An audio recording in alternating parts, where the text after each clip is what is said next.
Hello, welcome to the Ghosts of Harrenhal. My name's Simon. And I'm Mackelly. Thank you for joining us for episode 188 of our chapter-by-chapter book review of A Song of Ice and Fire by George Martin. Today we'll be discussing chapter 44 of A Storm of Swords, that's Jaime 6. And as we always try to do, we're going to chat about the chapter and try not to spoil any future plot points for you, and hopefully we'll provide you some entertainment along the way. We'll summarise what happened, discuss our thoughts on it, provide some useful background, compare it to the television show, indulge in a little pedantry, and cover some relevant news and listener correspondence. Be sure to check out the show notes. They'll provide some additional information about the characters and geography of this chapter. Be particularly convenient if you're not reading along. It will. How are you, sir? I'm doing all right. It's the first day of the NFL draft, which starts in 55 minutes, so we're going to need to move this along. Okay. I'm doing fine. How about you? How you doing? I don't know how the NFL draft works exactly, but I can't imagine that the Pittsburgh Steelers are going to be in the first few minutes of the NFL draft. No. If we run our normal length, I'll probably have only missed 3 picks. So Okay. it would not be a big deal. I was just joking. You know, I had a dentist appointment today, and I thought of you because you have so many dentist appointment stories. And I thought, do I have any kind of compulsion to want to reach out and hold the hand? Hold hands? Yes. Yeah. And I didn't. I didn't have any compulsion to do so. Huh. And let me be clear, it is only in the dentist chair. It's not like on an airplane. There might be moments when you want to reach out and hold someone's hand. Now I said that, I've realised that that's not true either. So it is fear. Fear makes me want to hold hands with the nearest person. Right. So I started watching a new show. It's new to me. It's actually about 23 or 4 years old. I needed the new lunchtime show. And so I started watching Freaks and Geeks from, I think it only ran one season. It was like 18 episodes in 99, 2000. Have you ever heard or possibly seen it? I've never watched the whole thing, but it had a lot of people who went on to be very funny. Yes. Because they're children, practically, in this show. Right. Actually. I knew nothing about it, other than I had heard that it kind of it was kind of a cult classic. You know, Is a Judd Apatow produced or directed or whatever. Was show. it? So it must have been early in his career, too. Yeah, so it ran in 99, 2000. It takes place, like the scene of the show is around 1980. And it's just about high school kids and trying to fit in, and the popular kids treat the less popular kids poorly, and they call them mean names, and it's a lot of it is like, oh gosh, this is terrible. It's very cringy the way that some of these smaller kids are treated, but it just overall, I'm only 4 episodes in, and I know you don't always like to take my recommendations on things. I've had this one recommended by people whose taste I trust, Mackelly. So you're okay. Fine. It's a lot of fun. I'm not going to boycott it just because it's coming from you this time. Now that you've heard it coming from me, you're like, oh, forget it. Whoever that was that recommended it. Linda Cardellini, I think her name is kind of the lead, and then Marshall from How I Met Your Mother. Jason Segel. Yeah, that's him. He's in it, and James Franco is in it. Yeah. Busy Phillips is in it. The one who played Karen on The Office, Jones, Rashida Jones is in it. Oh, okay. Yeah, cool. A lot of really known actors. Well, I'll give that a try one of these days, and I'll report back. So Carson and I are upon the recommendation of my little sister, who from this point forward will be added to the list of people whose recommendations I no longer listen to.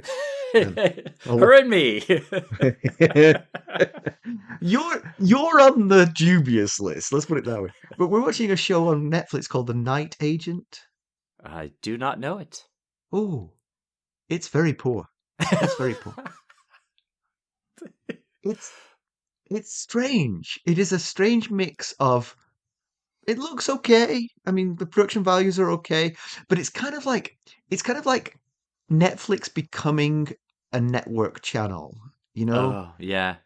They've they've had the world at their feet and they've been able to do whatever they want. And now you just get the feeling they're cutting corners to appeal to the most people now. Right. And this show, oh, they were all good looking. It's always a clue. It's always a Right. clue. Right. If the still shot is a bunch of good looking people, that show is probably going to stink. It's my rule of thumb, and it hasn't let me You're down. right. There's probably something to that. Yeah, Yeah. yeah. Yeah. They're all good looking. And occasionally, I will say, these actors, they're all kind of unknownish. They they have pulled some scenes out of the bag where I have been listening to the dialogue and I've been like, oh, that is awful dialogue. And they've actually managed to act it into being not quite so bad. But Okay. Yeah. the script is horrible. And So a lot of the acting is terrible okay. too. So yeah, it's not It's not just no. everything but It's the not acting. The acting great included. acting. Right. It's saving the game acting. I mean, we've stopped watching it several times And now. keep We're only picking at it back episode up though. 6. Hmm? You keep picking it back up though. Yeah, well, it's not a terrible plot. It's an interesting plot, but Okay. but occasionally we can't keep thinking they're just adding another stupid layer to this plot to make it seem interesting, but it's not actually holding Right. together at all. And I have a feeling that the whole payoff is going to be extremely disappointing Okay. from an already low point. So there you go. That's Well, my analysis of this all half-watched right. show. I don't think I'm going to start it. I have to say. You know, Cos and I once went to see a movie because we heard it was so bad it was good. Um, yeah, we did. Did it live up to the hype? Only half of it. Oh, so half of it was so bad it was bad. The other half was so It's bad it was it good. was terrible. We got no enjoyment from watching it. It was called A Walk to Remember. It had Mandy Moore in it. I remember when it came out. It was not a Oh, movie to remember, clearly. oh, oh! I still haven't forgotten it. But of course, that is Citizen Kane compared to the Madonna movie. I've told you before about the Madonna movie, Swept Away. Oh, I never saw that one either. Oh, that you've got to see because that is a terrible film. That's so That bad is it's good? Or oh, so I mean, bad you gotta watch it just because of how bad it is. yeah, really more that. I mean, you can't actually get any enjoyment from it, but man, it'll redefine your movie scale, that's for sure.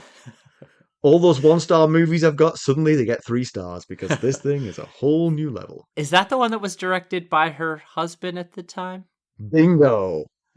So Okay. clearly there was kind of like an echo chamber of husband and wife Right. working together, and neither of them could say this is not a good idea to the other one, and so we ended up with something.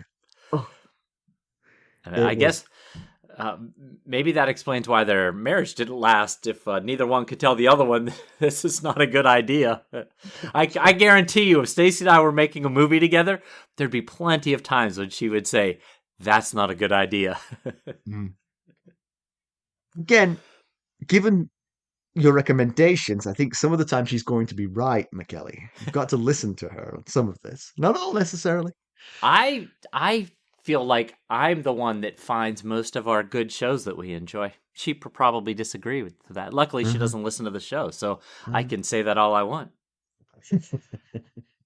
um, I will say I went for a drink after work yesterday, and I'm not going to reveal my age. I probably have done a couple of times on the show, but I'm not going to reveal my age. But let me put it this way: I recently graduated from one age group of soccer to the next age group of soccer. Yes, Right, right, but right. I'm still friends with my former team. And there was a soccer match on TV. That's why we gathered in the bar. You're just too And elderly to play with them, is all. oh, I'm borderline. I probably could have stayed until I overstayed my welcome. I left when they were still sorry to see me leave. Let's put it that way. Right, there you go. Yeah, That's how you want to do it, right? exactly. Yeah, leave them hungry. So the captain, who's recently left our company, no longer works there. He came to the bar, and as I hadn't seen him for a long time, it was nice to see him. And he said, "Oh, hey, are you available on Saturday? We're short of numbers." And the goalkeeper for the team was sitting to my left, and he said, "Are we that short of numbers?" I think Couldn't he you have did. said that to him after the fact? You have to say it while I'm sitting here? It's like, "Ah, right here. We can't be that desperate. That is, I think he just meant he thought they had 14 or 15. We didn't need subs from outside, but Right. It didn't it come sure across that sounded way. like a slam to me. All right, let's get down to business. How did we leave Jaime Lannister? Last we saw of Jaime, he and Brienne were being hosted by Roose Bolton in Harrenhal. They shared a steamy bath, Jaime and Brienne, I should say, where Jaime finally revealed the true extent of the horrors that King Aerys would have unleashed, but for Jaime's, uh, oath-breaking intervention. Bolton said that Arya had been found, but unless the Hound is working for Roose Bolton, which seems seriously unlikely, Bolton was either mistaken or lying. Roose is trying to get out of the mess caused by Jaime's maiming. His convoluted plan involves giving Harrenhal to Vargo Hoat, sending Jaime to King's Landing with only kind words about Roose, thus leaving Hoat exposed to Tywin's wrath. To appease Vargo, Vargo, will be allowed to keep the other prisoner, Brienne. Why don't we give the summary of this one? Okay. And before we do, I once again have to give credit to the author of the summary. That's right. 2 in a row. That's right. This one as well was crafted by none other than Jenny of Oldstones. So thank you very much, Jenny. It's a very good summary. I've read it through.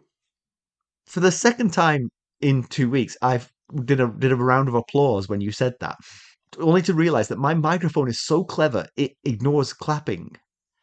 We have the same microphone, and mine doesn't do that. So you have a promise special you. feature. Right. Okay, you watch. Right, we're at the 23:45 point now. Right, I'm going to clap. Yeah. Okay. You see if that comes up. All right, 23:45. I'll keep an eye on it. You'll see. Jaime's fever lingers, but he's no longer in danger of losing his arm. He's anxious to be gone and put everything behind him, including Brienne of Tarth. He's being escorted to King's Landing by Stillshanks Walton and 200 men, along with Qyburn, who will look after him on the journey. Several brave companions are there to see them off, and Jaime promises to return. A Lannister always pays his debts. Roose Bolton is departing Harrenhal at the same time, and before the pair separate, Roose asks Jaime to give Lord Tywin his regards. Jaime says he will, as long as Roose does the same with Robb Stark.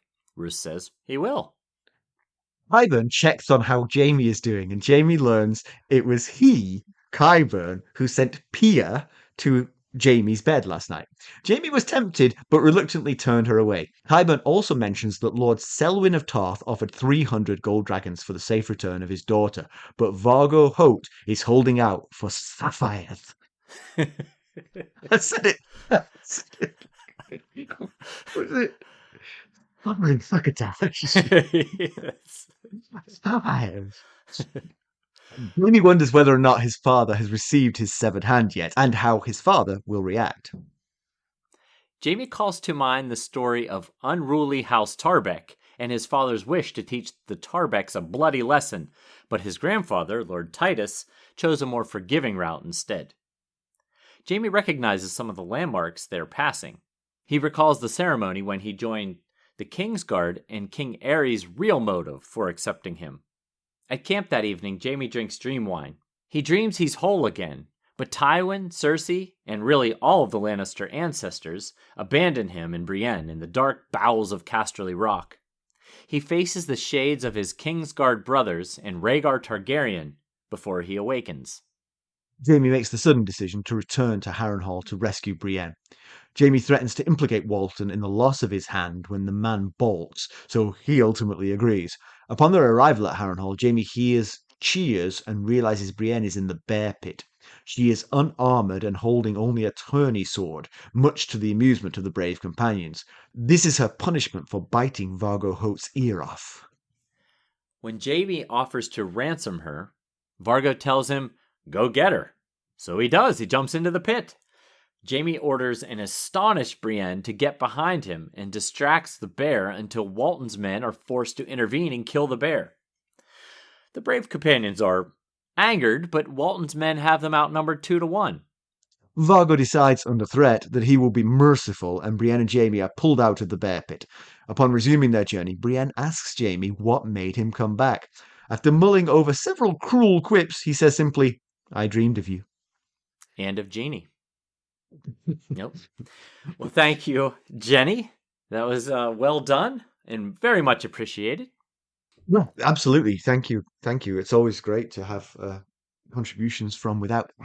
Yep, and I think she does enjoy them. I think she and Genevieve, who is another contributor to the summaries, they do enjoy them. So that's the whole point. It was supposed to be something fun for It's not supposed to be work. Right. It's supposed to be fun getting involved in the show. So this is Jaime 6, which is kind of a lot of POVs so far. We're just barely halfway through the book Yeah, for he's a had first-time few. POV. Yeah. So it's mostly been him, Arya, and Catelyn. Are they the Yeah, sort of top dogs? I think Kat's around 5, and Yeah. Arya's ahead. She's like at 8 or so, Yeah. and Jaime's at 6. So yeah, he's got a lot more than Dany does. It's funny that Arya's had so many, given how sort of like how much of it has been bouncing around from the Right. same region. Yeah. That's true. For someone who hasn't made much progress, she's had an Yeah. awful lot of chapters. So, Steel Shanks Walton features heavily in this chapter, and so I just kind of wanted to remind everyone who he was, just so we have a little context behind him. He's been around a while. He's basically been around as long as Roose has been at Harrenhal. So, in Arya 10, which is the last of her Clash of Kings chapters, he was part of the group that was executing Harrenhal servants who aided the Lannisters. But many of those, unfortunately, were servants who served under Shella Went prior to the Lannisters' arrival. So they were just doing what they were being forced to do, but yet... I remember us complaining about that at the time. That it Yes, was right. and deeply And unfair. it upsets Arya when she sees it happening. And also when they're on the run, she and Hot Pie and Gendry... she thinks that Roose might send Steel Shanks Walton to track them down.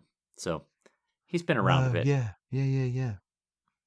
Yeah, so he's obviously one of the more trusted, not necessarily nice, but obviously feared as well.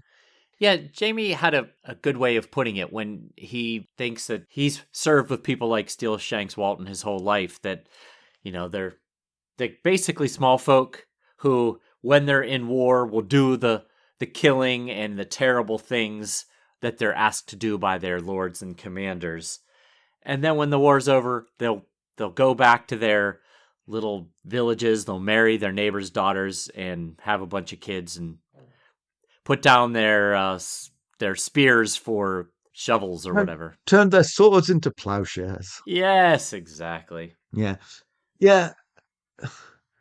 I mean, Jamie would know. I mean, to me, it sounds like the alternative view might be he's the kind of person who would go back and be a deeply troubled individual, who's executed small folk at the whim of his master and now can't live a normal life after doing things like that. But hey, Jamie's got more experience than I have.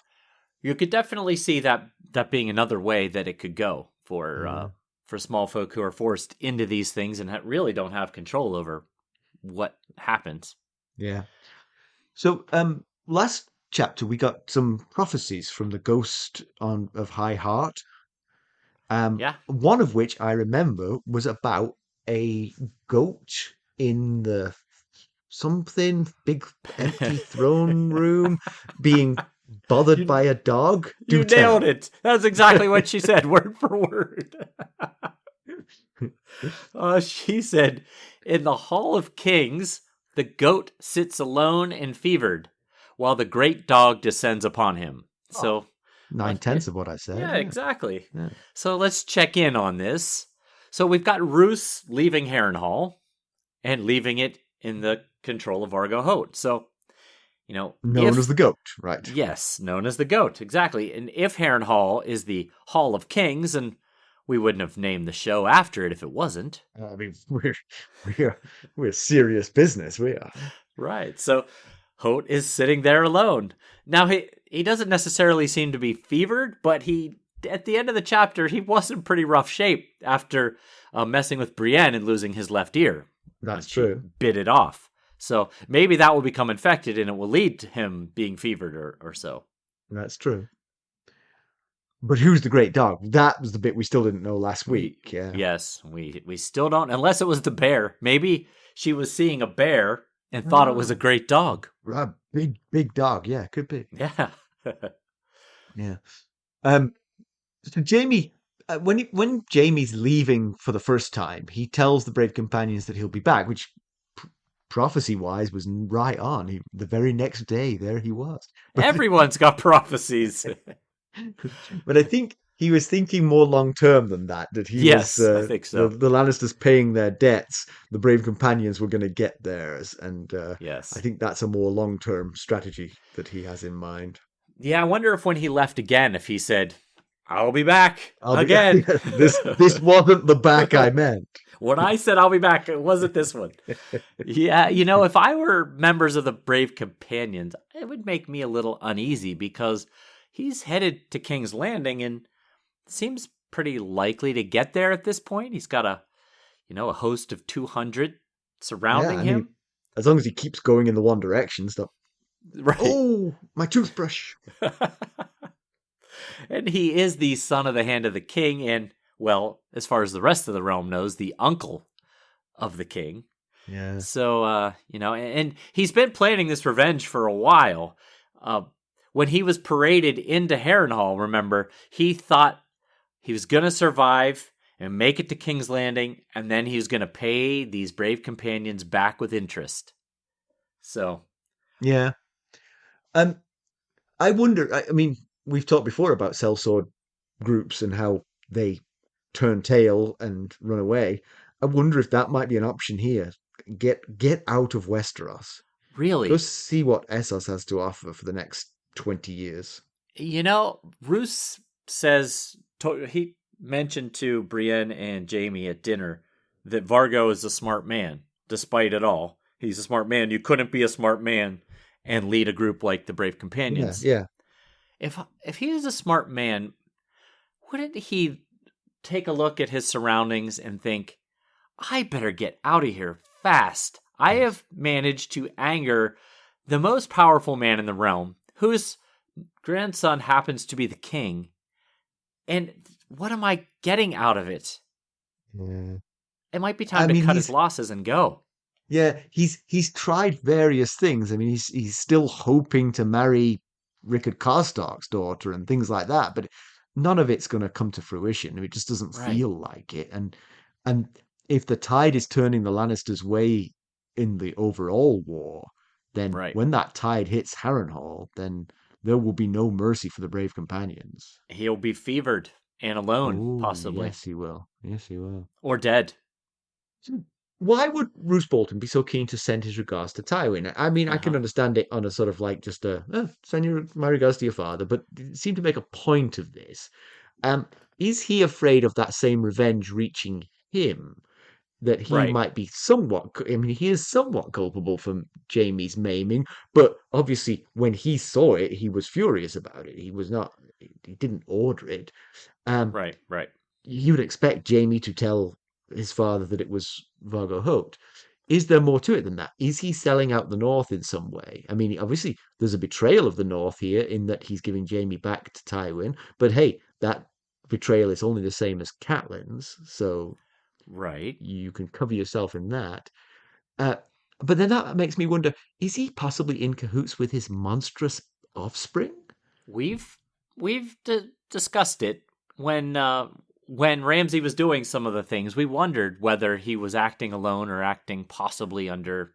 But in my mind at the time, I was like, he's just a loose cannon. There's no way Roose would. But now as we're learning more about Roose, it feels like he really might. And if he were to turn the tables on Robb Stark and somehow betray him to Robb, to the extinction of the Starks, then the Boltons would be in prime position to take the whole North if they were in cahoots with the Lannisters. Right. Yeah. Oh dear. That's a lot to read into from send my regards to your father. But But I'm But yeah, piecing in the same way Vargo Hoat could say, "I've still got hope." If you piece together all the things that are falling into place here, it's not looking so great. You're right. All he said was send my regards to your father, who is ostensibly the person you're at war with. right. Yeah, and he could, Jamie's response was, "Yeah, send my regards to Robb Stark." It could have just been. It's very possible that, like the first thing you said, that Roose was saying, "Send your regards to my father," so that he's not angry at me for what Right. Vargo Hoat Yeah. did to you. Because Yeah. remember, I didn't have anything to do with it. Right. But Yeah. at that dinner, he was saying how things have been complicated now because Vargo Hoat is his man, just like he is Robb's man, and therefore what Vargo Hoat does reflects on Roose Bolton. So he might still be just really trying to butter Jamie up. Like, Yeah. please don't put this on me. But then thinking about that, actually, he's also opening the door a a divergence of opinion between him and Robb Stark with that. Uh huh. This is If you say they're at war. Vargo Hoat is my man in the same way that I'm Robb Stark's man, Vargo Hoat did something that I did not want him to do. Is he saying I'm also doing something that Robb Stark would not want me to do? Oh, could be. He certainly released Jamie, which he was under strict instructions not to Hmm. do. Right, Hmm. aside from Kat. And when Brienne brought up the fact that she was under orders from Kat, he said, "Well, I take my orders from the king." Right. So, But the other part about that is in the same way that Vargo Hoat can never hope that the story of his maiming Jamie isn't going to reach Tywin's ears, Robb Stark can't spend any period of time with, sorry, Roose Bolton can't spend any period of time with Robb Stark without it coming out that he had an opportunity to bring Jamie back and didn't take it. yeah, that is something I've wondered as well. When they meet up, he left. Yeah, Roose left Harrenhal to make his way to the twins for the wedding. What right. happens when he and Robb sit down and Robb says, "Okay, give me a debriefing. What have you been up to?" Right. We'll be right back. Hello, friends. Are you ready to make some unforgettable memories? Well, if so, consider the Marriott Bonvoy program. Discover the perfect destination for your summer getaway and unlock exclusive deals on luxurious accommodations. With our affiliate partnership, you'll enjoy unbeatable savings and a seamless booking experience.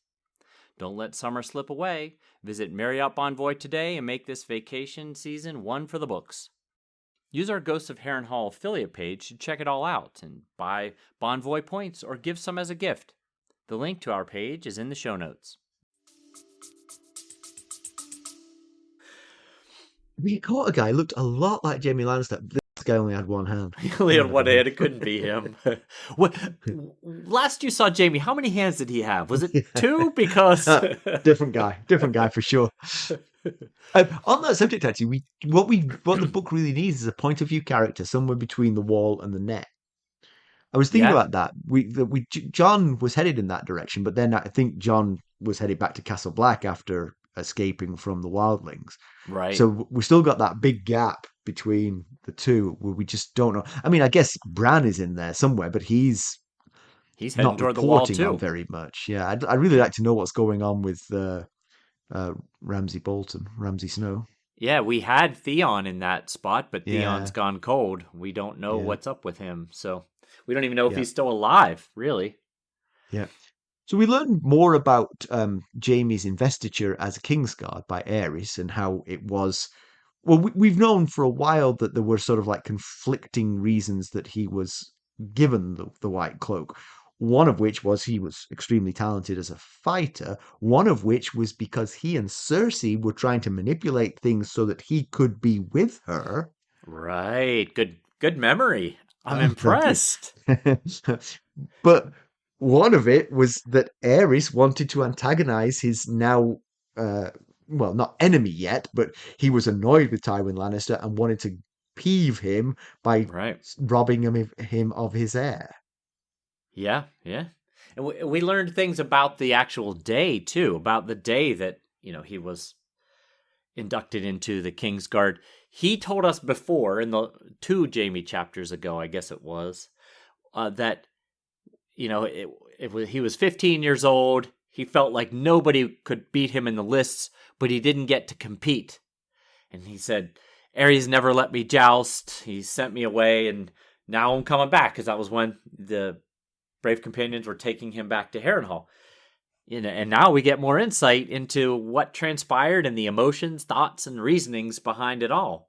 And like you said, he believes that he wasn't chosen as a Kingsguard for his fighting prowess and distinguishing himself against the Kingswood Brotherhood, but it was purely political, and not just that, but purely spiteful on Aerys' behalf. Right. And it seemed pretty clear that Aerys, according to Jaime's POV, which is what we're going off of here, that Aerys wanted to strip Tywin of his firstborn son and heir, and then, once he'd done that, then make sure that heir doesn't gain any glory by winning this tournament. Right. The line that Jaime remembers the king saying is, he'll win no glory here. He's mine now, not Tywin's. Right. So. Yeah. It's interesting because the Kingsguard are glorified bodyguards, but he's immediately sent to bodyguard duty. That's what he's sent to do. He's sent back to King's Landing to look after Elia. No, Elia was there. It was Queen Rhaella, and Viserys. Oh, right. Yes. I was thinking it was wife and children of Rhaegar, but it was of Aerys. Yes. Yes. Yeah. And Jaime was so disillusioned, he thought to himself he'd rip his cloak off right now and can the whole thing, except for he took a lifelong vow in front of half the realm. And I have a hunch maybe Aerys planned it that way because, it's both the spectacle of seeing Tywin lose his heir and making sure that Jaime couldn't back out without facing ridicule and ruining his reputation, which he eventually did anyway. But do we know if all the Kingsguard were present? All but him were present. So they were all there for his investiture. So at that moment, all the Kingsguard were present in one place. So during that time, Rhaella and Viserys were unguarded in King's Landing. Yeah. Right. Yeah. If I'd known that. So. I don't know for a fact. I'd have to look it up, but I'm pretty sure they were all there. Yeah. Which again just goes to the insult of it, because he was perfectly happy for them to not be guarded until he could send Jaime Lannister to go and guard them and waste his time. Yeah. And Gerald Hightower, the Lord Commander of the Kingsguard, offered to do it in Jaime's place so Jaime could compete in the tournament, and that's when Aerys says, "Nope, he's mine now. He's not going to win any glory here." So Jaime got a nighttime visitor the night before he left Harrenhal, not the night on the road, who was a lady called Pia, who I believe we met before, but I'm going to let you fill us in on, remind me who Pia was. But we learn as they travel that Qyburn was the one who sent Pia. But Jaime, I have a theory here, keeping his powder dry for his return to King's Landing, refuses Pia's advances and does not do anything with her. Sure, I will. I will refresh your memory on what Pia, what we've seen of Pia so far. She's been pretty around. Much all of her, I think. Yes, really. If you spent any time around Harrenhal lately, she's been around since Arya got to Harrenhal. She's actually a Harrenhal servant before the war broke out. She was a Went servant. But even from the very beginnings of them getting there were mentions of her sleeping with many of the Lannister knights and then the Brave Companions when they took over. And when Arya went to the buttery for hot pies, weasel soup ingredients that he needed, he found her there with the Brave Companion in action. In flagrante. Yes. And after Roose Bolton took over, She was one of the women that were stripped and shaved and put in the stocks for sleeping with Lannisters, and there for any man's use. So Yes. terrible, very terrible Yep. stuff. But as you were saying, Jaime, tossed her out of his bed. The reasons he gave was that he only had eyes for Cersei. That's what I meant. Yet Qyburn referred to sending Pia, which have we been going with? I forget. I'm going with Pia this time. Okay, Pia to Jaime for a little exercise. Yeah. He referred to it as. But several times in his POV, he's referred to only having desire and interest in Cersei. And we've talked before in King's Landing chapters about how we know Cersei hasn't stayed true to him. And like we just said a little bit ago, is a good shot he's going to make it back to King's Landing. It seems so now, yes.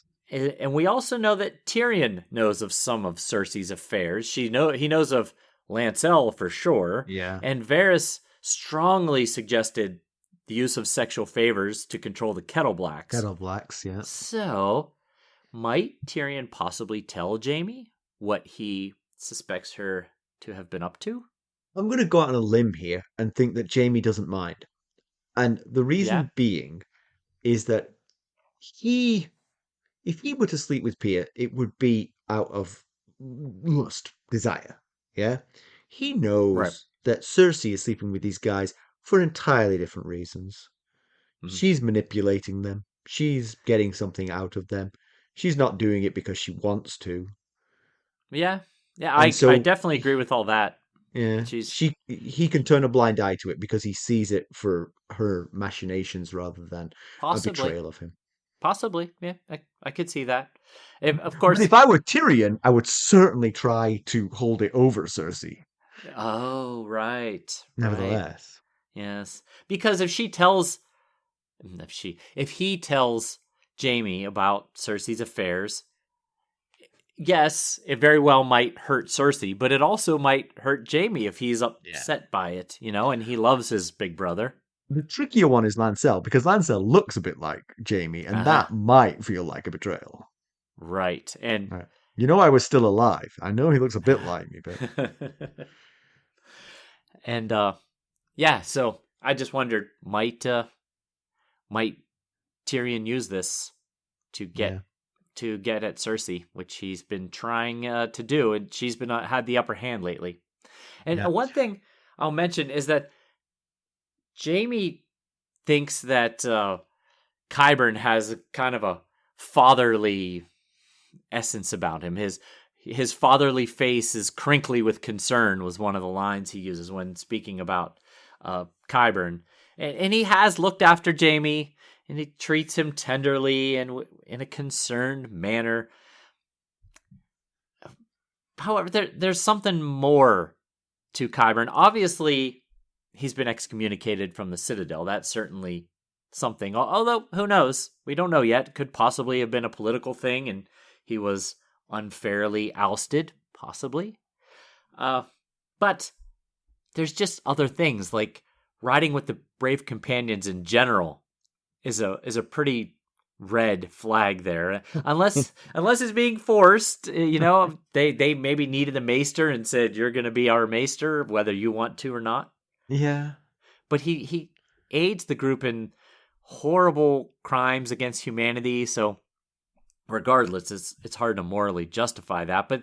But the thing in this chapter was the casual way he brought up examining women for rape, which was just, Yeah. There's Jenny spared us some of that in the retelling, but yes, that stuck with me too.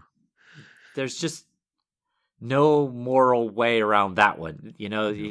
There's just nothing you can do about that. And if we dig a little deeper into who he is and why he is no longer a maester, Jaime asks him after Jaime wakes up from his dream whether Qyburn believes in ghosts or not. And ultimately, Qyburn says he does. at some level, which was a very un-Lewin-like thought. And he even admits most of the Archmaesters didn't like his thought on, the afterlife, I guess.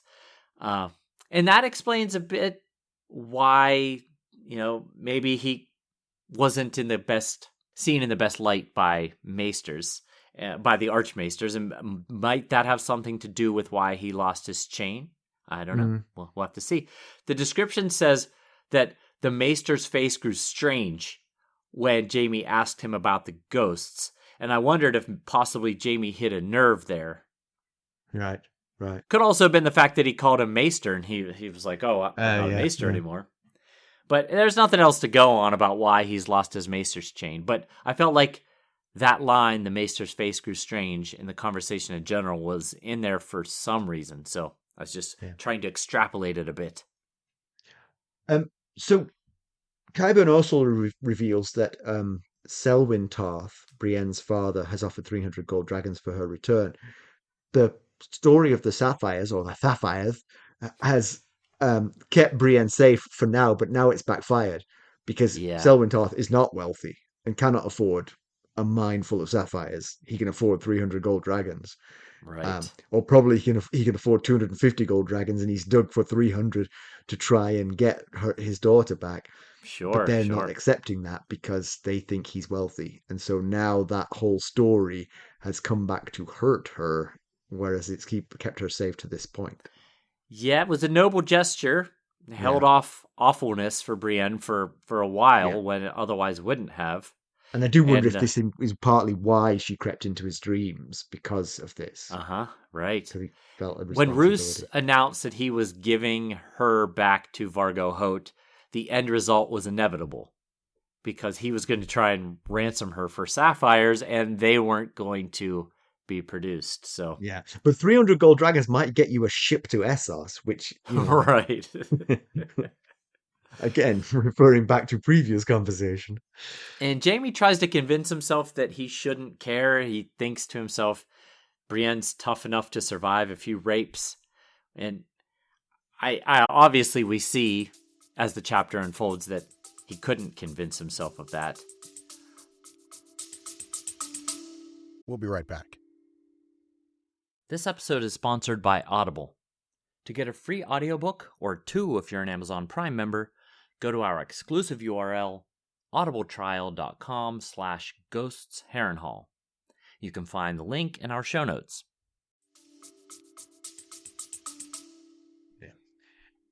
Jaime also wonders how his father's going to feel about having having a dwarf and a cripple for sons.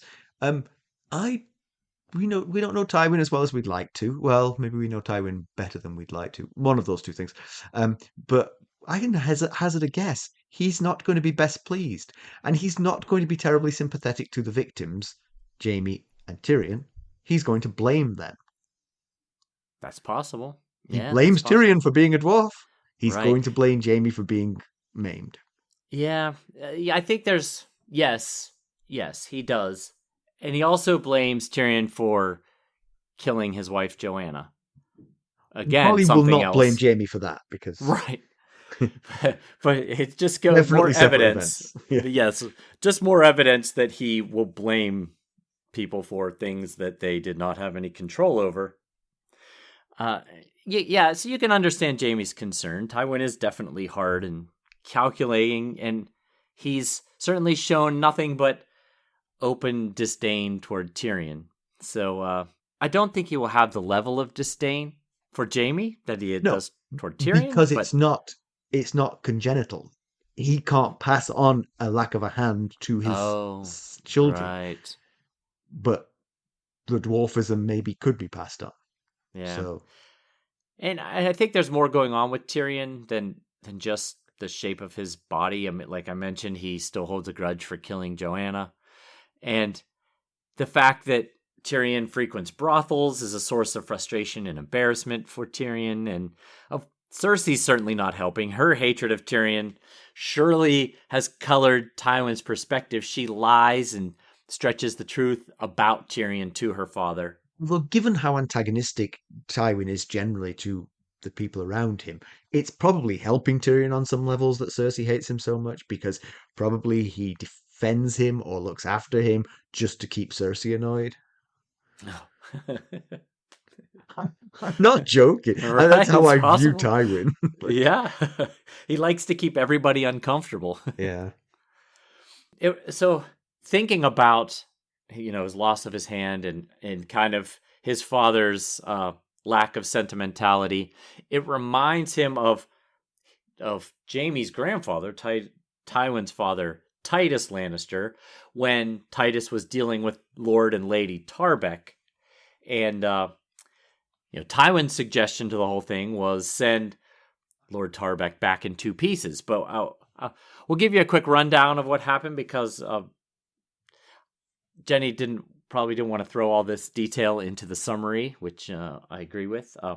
But so Lord Titus imprisoned Lord Tarbeck for being unruly, and in return, Lady Tarbeck took 3 Lannisters captive, including Stafford Lannister. She threatened an eye for an eye if any harm came to her husband, and that's when Tywin suggested that his father send Lord Tarbeck back in 2 pieces, but instead, Titus agreed to the trade, Tarbeck for Lannisters. Okay. So, do we know if anything happened to the Tarbecks after Titus died? oh yeah. So here's a few things of note from that story. One, Titus clearly seems to be a softie. I think Not necessarily possibly, a softie, but if your family is captive, you might exchange prisoners. well, that's You true. don't have to That's be true. a softie to do that. You could be practical.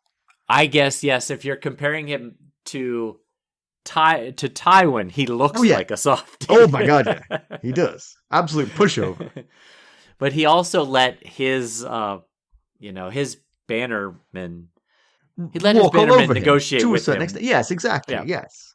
Negotiate When- with him through violence, basically. Right. Yes, I Yeah. agree. Yeah. So, and we also get a sense of the environment that Tywin inherited in the West when he rose to Lord of Casterly Rock. Possibly Lannisters weren't as feared as Tywin wanted them to be. Possibly not as respected as Tywin wanted them So to be. some of his actions are a reaction to that. I think, yeah, it interesting. feels that way. And so there's one line that Jaime thinks is that Lady Tarbeck won a few more years for her mutton-headed husband. And so that goes to your question there. Uh-huh. The few few more years that does- Titus yeah. Lannister had to live, I guess, is how many it was. Right. Yeah. We've heard bits and pieces of the Rain Tarbeck Revolution. Ah. And you see, this is half of that. And we certainly, from what we've heard, get the sense that it didn't go well. And I will also add that the reason that Lord Walderin Tarbeck, who is the Lord Tarbeck in question here, was imprisoned to begin with, was Tywin demanding that he repay loans that his wife took from Lord Titus. So Tywin was entangled in this from the very beginning here. Plus, that's on brand as well, Yes. willing to wipe out a family for a debt. Yeah. Yes. I can see And that. he mentions about how Stafford went on to, have kids and live his life until Oxcross. And he is the brother of Joanna Lannister, who is Tywin's wife, Jaime's mother, but also Tywin's cousin. So Right. Stafford was also his cousin. And yes, the last we saw him, he was leading the Lannister army into battle against Robb Stark, and he was killed in the Battle of Oxcross. Right. So Jamie's dream that takes him back, it has a sort of it has family members. It also has Kingsguard members, and they all seem to be judging him harshly. Right. And in particular, it seems to be around around the killing of Aerys. Obviously, that's Jaime's great sin in this world, is that he broke his oath and killed the king. Yeah, although a second sin comes up that he hasn't really thought much about him allowing Rhaegar's wife and children to be killed. And, he spent so much time thinking about the Kingslayer aspect that's something that really hasn't gotten much light, is that he was Right. supposed to be guarding them as well. Yeah. So that's a good clearly he point. must have some unresolved guilt over all that transpired. And, possibly because it was his father's men who killed them. Yes, and I was going to say the same thing. That's going to exacerbate it. That Right. It wasn't just. It doesn't from an outside perspective. It doesn't look just like negligence. It also looks like he might have been complicit because it was his own family who did the murder. Right. Yeah. So he probably has some additional guilt dealing with that. But so as the dream goes, Cersei and Tywin and apparently all of the Lannister ancestors kind of bail on Jaime. They say, "This is your doom," and they turn and leave. Tywin leaves him a sword that's glowing, and then Brienne shows up, and she stays. She also has a glowing sword. And so I was thinking maybe we take from that part of the dream that Brienne stayed and protected him and fought with him when Cersei and Tywin left him there alone. And also I wondered about the Jaime and Brienne having kind of twin swords, and was kind of thinking about them and the two Valyrian steel swords that Tywin had made, and wondering if there's any correlation there or just random coincidence. And also, I mean, there's also this sort of like going forward. Jaime's about to arrive in King's Landing, where he's going to see Tywin and Cersei, and potentially be in their bad books. I would imagine he's probably afraid of that. Having Brienne there at his right hand, which he now looks like he will. Well, I shouldn't have mentioned his right hand. That was unfortunate. He Unfortunate choice of words. His right hand could be very handy for him to have like a protector and someone who's on his side. Yeah. I missed what you said then. You said, I said, there you go again. You said he could be potentially handy for him. Too funny. I didn't even see it. No, yeah, I get where you're coming from, though. All joking aside. And so 5 Kingsguard and Rhaegar show up on horseback, and he thinks to himself, the 5 were his brothers before.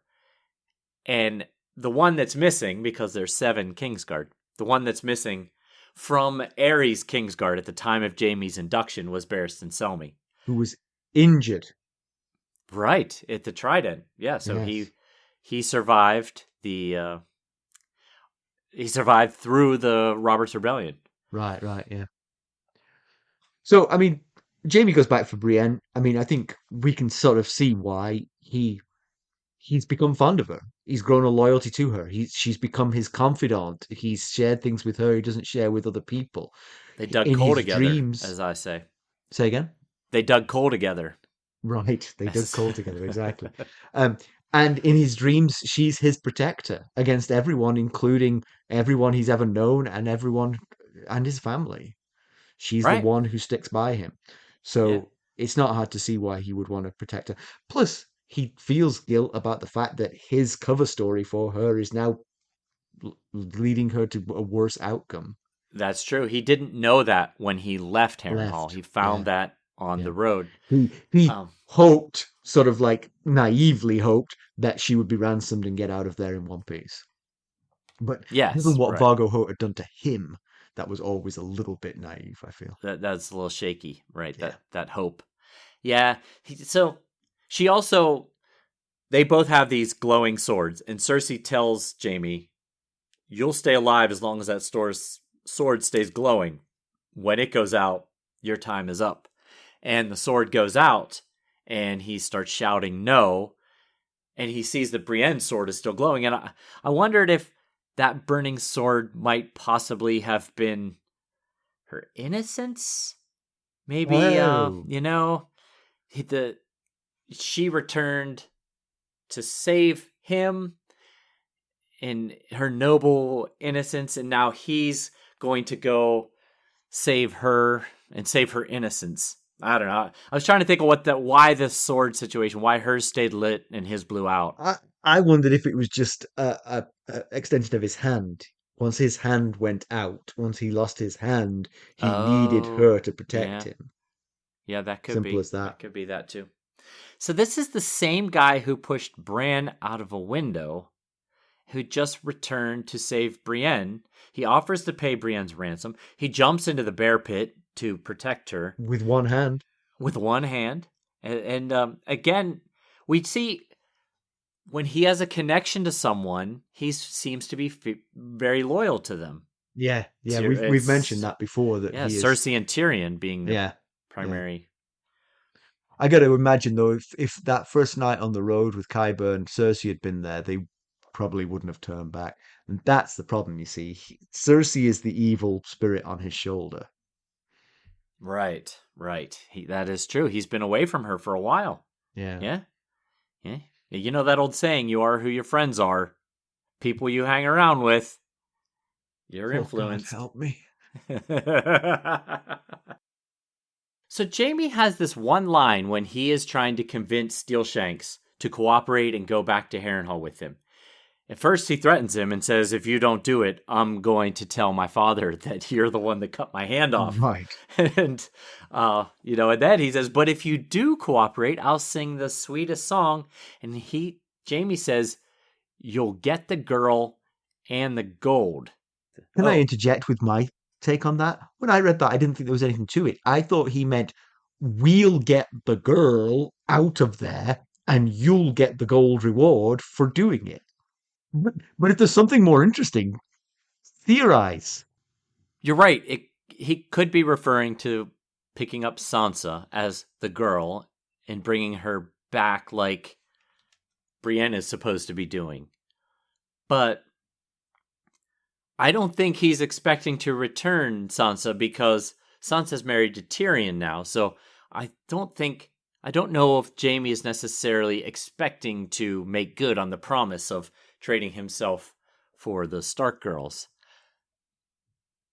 So I wondered if it had something to do with Arya, because you remember at the dinner, Brienne asked Roose, do you know anything about Arya? And he said, yeah, she was lost, but now she's been found, and I have every intention of making sure she gets back to the north. And I wonder if Jaime thinks that Arya might be there, or there's some plan involving returning Arya. Of course, they don't know where Arya is, but Jaime doesn't know that they don't know where Arya is. Yes, I understand. Yes. Yeah. But you know what? It was very vague. That is one more straw on the camel's back that is Roose Bolton's allegiance to me. Because I'm like, what does he mean by that? Why does he think that? Who's he talking to get that information? Right, yeah, unless he's getting bad information from someone, which is possible, I guess. But who? Who is he getting bad information from? I mean, yeah. It feels like the only people who would have any kind of conversation with someone about Arya Stark are the Lannisters, who are desperate to find her and get her back in their clutches. Right. And that makes me think Roose Bolton is talking to the Lannisters, and I don't like that. I don't like that one bit. It could be. Remember, Jaime at that dinner wondered if they were having some sort of negotiation type conversation, and he wondered if Brienne was picking it up. So it's certainly possible.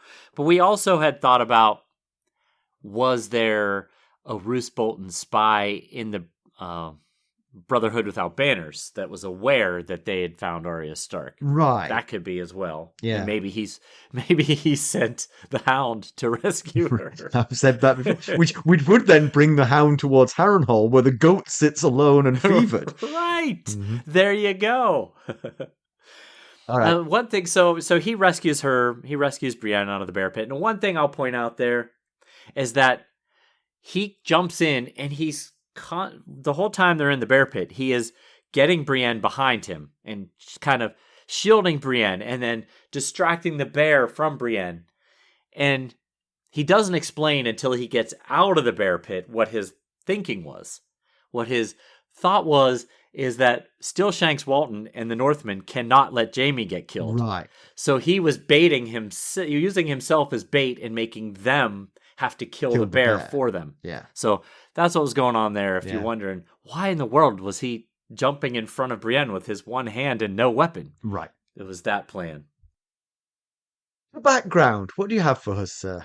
Well, today's background is going to be kind of rehashed background, because all the good background stuff were things we already discussed, but some of them were a long time ago. So I'm going to do a refresher background here. So, With Jaime- apologies to all bingers.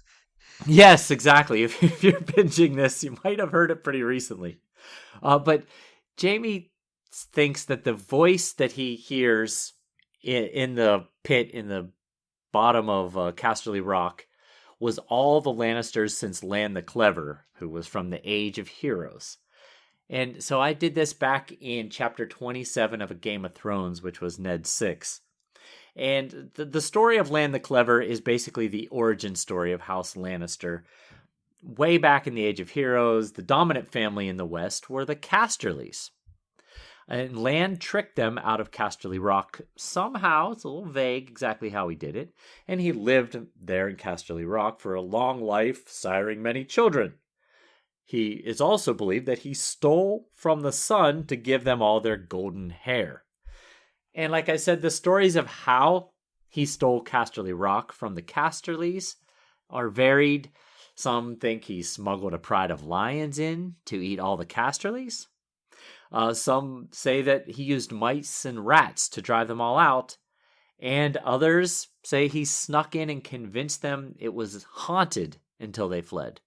So that was Clever Lan, the origin of House Lannister. Now, the other thing that came up in this chapter was Jaime wore an old battered shield from the armory that was of House Lothston. That was of House Lothston. They have sapphires? They might have. Their sigil did not have sapphires. It was a black bat on silver and gold, which Jaime By the way, mentions. I like the sound of that sigil. I did when I read Yeah. it. I was like, that'd be cool. A black bat on silver and gold. Yeah. Yeah. Pretty cool. They were... we learned about them in chapter 47 of A Clash of Kings, Arya 9, which was probably just over a year ago, so bingers might be like, I just listened to this last week. Anyway, House Lothston earned the seat of Harrenhal in a rather unusual manner. The first Lothston, saying this name is not going to be easy for me. The first Lothston to be Lord of Harrenhal was Sir Lucas Lothston, who was the grandson of a hedge knight. And Sir Lucas rose to become master at arms of the Red Keep during the reign of King Aegon III. Meanwhile, the king's nephew, Prince Aegon, the future Aegon IV, was found in bed with Felaena Stokeworth. The prince's father, Prince Viserys, arranged for Felaena to marry Sir Lucas, and King Aegon III then set Lucas up as Lord Lucas of Harrenhal, which removed him and his wife from court, and his wife from Prince Aegon's bed. Everyone inherits Harrenhal in a weird way. I mean, that's I know. completely It is. standard for how you get hold of Harrenhal. It's how you do it. Now, fast forward 20 years, Prince Aegon is now King Aegon IV. He calls the Lothstons back to King's Landing. He makes Lucas his hand of the king and takes Jane Lothston, the 14-year-old daughter of Lucas and Felaena, as one of his many mistresses. Oh, very interesting. Comparison with the television show. This was all better captured than I remembered. Jaime has a one-on-one with Brienne before he leaves, in which he tries to reassure her. She is not really reassured. Her fate is in the hands of Bolton's man Locke, who, if you remember, took the Hoat role. It was the whole Brave Right. Companions were dropped. Instead, it was Bolton's man Locke who cut Jaime's hand off and kept Brienne. She absolves Jaime of blame if he will fulfill his side of the deal and set the Stark girls free. He'll owe Brienne nothing. He totally agrees to that. He leaves with Qyburn and Steelshanks Walton and a few extras, definitely not 200. He turns back, not after a night's sleep, he turns back the same day, so there's no dream. After Qyburn reveals that Locke has received and refused an offer of 300 dragons for Brienne. The bear is spared. For once, the body count was less in the TV show than the Oh, book. The bear wasn't wow. killed. That's partly because Steelshanks Walton's group is so small compared to Locke's group, which is much larger. So that Uh-huh. disparity at the bear pit was the other way round here. Oh, Walton puts one crossbow bolt into the side of the bear, and then they fish them out in a hurry, which, given okay. Jaime's one-handedness, is quite a feat to get him out of there as quickly Right. as they I do. agree. Yeah. Um, but the other thing about that disparity is they are all on the same side. They're all Bolton men. Right. So it's the sort of like standoff between the two groups is kind of weird. There's only Bolton sigils Right. flying. Right. So the whole thing's a bit strange. They leave Locke with some harsh words. Just to mention that Qyburn was played by Anton Lesser, who's a British actor who was Uh-huh. excellent as Qyburn. Very, very good. Yeah. I Doesn't agree. doesn't look like the Qyburn as described in the book, but he does a really good job of it. He has that He sort of does. like just that sinisterness that you really He wanted does from have a Qyburn. sinisterness. Yes. Pedantry Corner. I didn't find anything pedantry wise in the book, but I will mention the TV show pedantry. Bolton leaving Locke to brutalize Brienne is a different level of culpability than leaving Brienne with Vargo Hoat. Right. Locke is his man. You can't do Uh-huh. that and wash Right. your hands of it.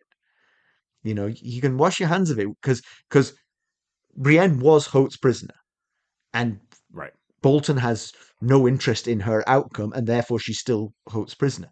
But Locke is his man, and I just don't understand why you let that happen. Yeah, he's a fellow Northman. Yeah, exactly. Right. Yeah. Yeah. But that's the TV show. That's not the book. The book was fine. News and notes.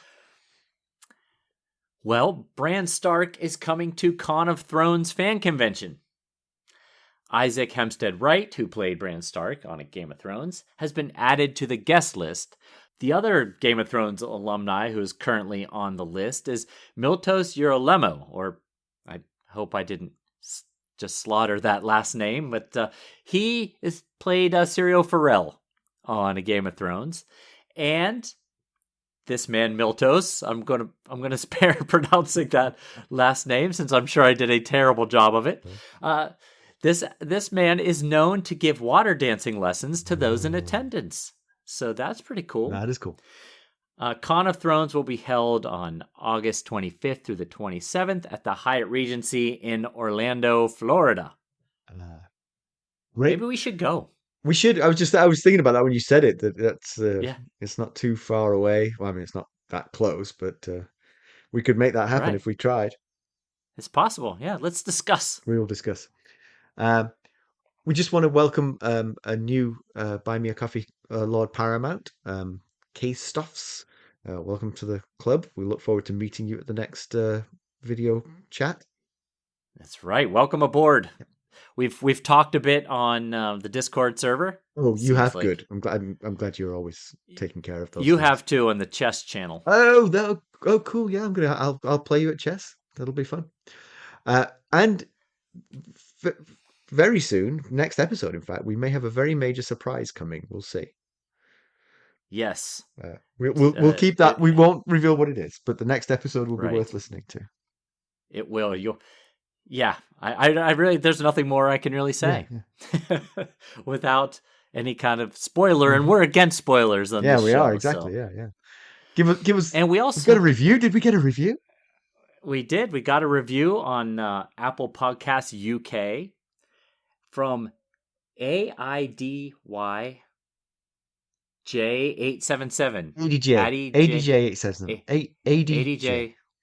ADJ877. And it goes like this. The subject is new favorite. So it's starting off strong And already. spelled correctly too. It has the U in it. that Google Docs wants us to take out. And then it goes like this. Great show for a good in-depth breakdown, especially if you're rereading the books. Love the extra historical background info, thank you, on lesser characters and houses. So keep that up, will do. Except for that it's getting incredibly hard to find stuff that I haven't already told you about.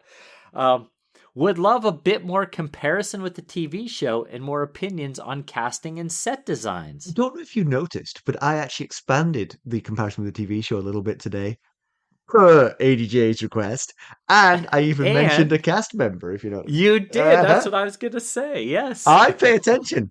I give the punters what they're looking for. Set design, Well, not a specialty of the house. I'll try to work on that. The bear pit was kind of nice. it was a nice bear pit. It was a nice Okay, bear pit, yeah. okay. Although, actually, I will say, while we're talking about the set design of the bear pit, I did wonder how the bear was taken in and out of said bear pit. Because it was kind of like Oh, it was in a courtyard of a castle, obviously Harrenhal, massive, and it was a wooden right. structure with kind of high walls so the bear couldn't reach the people on top. It looked a bit like uh don't interrupt. I'm thinking. I don't know what you're going to say, so I can't. What's the stupid sport called in Harry Potter? Oh, Quidditch. Yes, it looks a bit like a Quidditch stadium, Oh, okay. right? Sort of Okay. oval-shaped wooden structure, kind of sharply high walls. The fans were Uh-huh. on the top ring looking down inside. But the thing was, I couldn't see a sort of like an adjunct part where you would keep the bear, Where the bear would where the bear live. would Right. live. Now, the bear could live in the middle, I suppose, but it would get exposed to the elements. I mean, you would think you would give it a bit Right. of a. So there you are, a bit of a problem with that set design, I thought. Uh-huh. Set design commentary And by actually, it was Simon. kind of nice that the bear wasn't killed in the TV show. I mean, just for the bear's sake, generally, but also Locke said, "Don't kill the bear. He's expensive." So Oh, they there was a specific request, and again, because they were from the same group, Walton didn't want to right. kill the bear, so Jaime and Brienne Yeah. were almost killed instead. Okay. Sorry, There you go. back on that. So let's conclude. Um, Yes. So Jaime saved Brienne. Hooray, hooray, hooray. And his arc continues in the positive direction, I think. I mean, again, his first moment in the Song of Ice and Fire was when he was having sex with his sister and pushed a child out of a window. Right. The only way was So, up, apart from for Bran, obviously. Um, yes. did you So, did you miss my joke there? so I was thinking, what was your joke? Mr. Joke? Yes. I I was thinking about your Yes, words. I said. So from that point, the only way was up, except for Bran, I suppose. Oh, goodness. Oh. Maybe I should have missed your joke. Oh, boy. Yes, it's just, and even fast forwarding 2 books from that, it's just a major departure from earlier Jaime chapters in this book. Those earlier chapters, he was actively plotting to kill Brienne, and he was very liberal with his cruel japes at her expense. Yeah. And he comes to rescue her here, and it's easy to see him as a hero here in this chapter, but we've had discussions on the Discord channel a few times about, do his noble heroic actions here, the Sapphire story, alerting Hoat to the impending rape that some of his brave companions were preparing to do, saving her from the bear pit, do they override those terrible actions like pushing Bran out of the window and ambushing Ned and injuring Ned and killing his men? I mean, It's we can never truly forgive what he did to Bran, but right. you can only live your life from this point forward, And if you Right. live your life Right. from this point forward in a good way, then you're someone worth having around. Yeah. Yeah. And That's a good way to look at yeah, it. Yeah. Yeah. You can't forget what he did, no, and you can't necessarily forgive what he did, but he can do his best to try and atone for you misdeeds can judge him on with the good present. deeds. Even if you don't forgive and Right. forget, you can still judge him on what he's doing now, and what he's doing now is definitely better. Brienne Right. owes him a serious favor. Clearly, Yeah, she was probably not going to survive that. no, I don't think so. So, Because she yeah. wasn't the ransom for her wasn't enough to keep her alive. They would rather have fun with her, it seemed.